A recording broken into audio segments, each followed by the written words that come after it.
ব্রেকফাস্টে কী বানাবে ভাবছো, যেটা বাচ্চা থেকে বড় সবাই চেটেপুটে খেয়ে নেবে?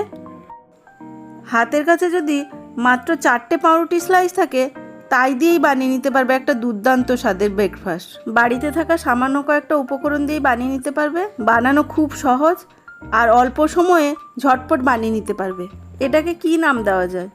পাউরুটির পোলাও নাকি মশলা পাউরুটি? তোমরাই কমেন্ট করে জানাও। একবার বানিয়ে খেলে বারবার খেতে ইচ্ছে করবে। মাত্র 1 মিনিটের ভিডিওতে details recipe step by step দেখাতে পারছি না। তোমরা যদি এর ডিটেলস রেসিপি দেখতে চাও তাহলে আমাকে কমেন্ট করে জানাবে। তাহলে আমি খুব তাড়াতাড়ি এর ডিটেলস রেসিপি সহ বড় ভিডিও আপলোড করব। একদম জিভে জল আনা রেসিপি আর খুবই হেলদি। আমি এখানে একদম তেল ইউজ করিনি, শুধু বাটার দিয়ে বানিয়েছি। ডিটেলস রেসিপি দেখার জন্য আমার চ্যানেলটি সাবস্ক্রাইব করে পাশে থেকো। আজকের মতো টাটা।